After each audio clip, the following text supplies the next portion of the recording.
Le 3 mai 2007, dans la station balnéaire paisible de Praia da Luz au Portugal, une petite fille britannique, Madeleine McCann, disparut de l'appartement de vacances de sa famille. Cette nuit, destinée à être ordinaire, devint l'une des affaires criminelles les plus célèbres et les plus mystérieuses du monde moderne. Les parents de Madeleine dînaient dans un restaurant tout proche du complexe, effectuant régulièrement des allers-retours pour vérifier leurs enfants. Mais lors d'un de ces contrôles, ils découvrirent que la porte de la chambre était ouverte et que Madeleine n'était plus là. Leur vie bascula en quelques secondes. La police arriva rapidement, mais les premières heures de l'enquête furent marquées par de graves erreurs. L'appartement ne fut pas protégé. Des dizaines de personnes entrèrent dans la chambre, risquant de détruire des preuves précieuses. Ces maladresses initiales allaient poursuivre l'affaire pendant des années. L'enquête attira presque immédiatement l'attention internationale. Les médias du monde entier affluèrent, transformant l'affaire en un phénomène global. Sous cette pression immense, la police devait agir vite, tandis que les parents tentèrent de faire face à un chagrin inimaginable. Plusieurs témoins affirmèrent avoir vu un homme portant un enfant ce soir-là, mais les descriptions ne correspondaient jamais parfaitement. Chaque témoignage ajoutait des questions plutôt que des réponses, compliquant encore plus la tâche des enquêteurs. Les autorités portugaises commencèrent par privilégier la thèse de l'enlèvement. Des recherches massives furent menées dans la station balnéaire, dans les maisons abandonnées, les champs et les bords de mer. Malgré tous ces efforts, aucune trace de Madeleine ne fut trouvée. Des équipes spécialisées utilisèrent des chiens policiers, entraînés pour détecter des éléments de scène de crime. Certains résultats attirèrent l'attention, mais aucune découverte ne permit d'établir une piste fiable. Les analyses restaient insuffisantes pour aboutir à une conclusion claire. Au fil des jours, l'affaire divisa l'opinion publique. Certains manifestaient un soutien profond envers les parents. D'autres, influencés par les théories des médias, commençaient à douter. Le débat public alimenta encore davantage la tempête médiatique déjà explosive.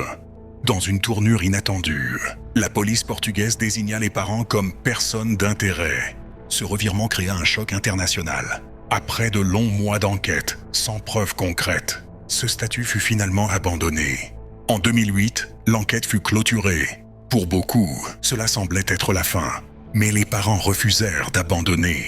Ils engagèrent des détectives privés, espérant que de nouvelles méthodes pourraient révéler ce que la police n'avait pas pu découvrir. Au fil des ans, des signalements apparurent dans différents pays, des enfants ressemblant à Madeleine, des témoignages tardifs, des images de caméra. Mais chacun de ces éléments fut écarté. Aucune piste ne se transforma en preuve réelle. En 2011, la police britannique lança Opération Grange. Une équipe spécialisée se consacra à réexaminer chaque preuve, chaque rapport, chaque témoignage depuis le début. Leur objectif: reconstruire l'histoire sans les erreurs du passé. Grâce à cette révision totale, des incohérences furent découvertes. Certains témoins, traités superficiellement à l'époque, fournirent de nouveaux détails. Malgré cela, l'enquête ne parvint pas à fournir une explication définitive. Les enquêteurs identifièrent alors plusieurs personnes suspectes présentes dans la région au moment de la disparition. Après des interrogatoires approfondis, aucune preuve concluante ne relia ces individus à Madeleine. Une théorie très discutée suggérait l'intervention d'un cambrioleur opportuniste. Une autre évoquait un enlèvement planifié par une personne surveillant les lieux. Cependant, aucune de ces théories ne put être confirmée par des preuves solides. En 2020, un nouveau suspect attira l'attention des médias. Un individu déjà condamné pour plusieurs crimes était présent dans la région au moment critique. Les autorités déclarèrent enquêter sur son implication possible.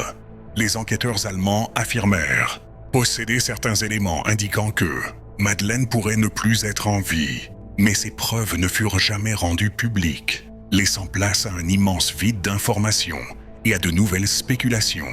Malgré tout, les parents continuent d'espérer. Chaque nouvelle piste, chaque développement, ravive un fragile mélange de douleur et d'espoir. L'incertitude, encore aujourd'hui, reste leur plus grand fardeau. L'affaire de Madeleine McCann demeure l'un des mystères criminels les plus marquants de notre époque. Entre erreurs d'enquête, contradictions et pression mondiale, cette disparition illustre les conséquences dramatiques d'une enquête, fragile dès le départ.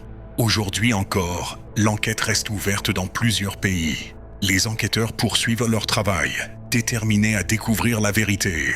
Les années passent, mais la quête de réponse continue. L'affaire Madeleine McCann reste un rappel puissant. Tant que la vérité n'est pas révélée, l'histoire ne peut jamais être considérée comme terminée.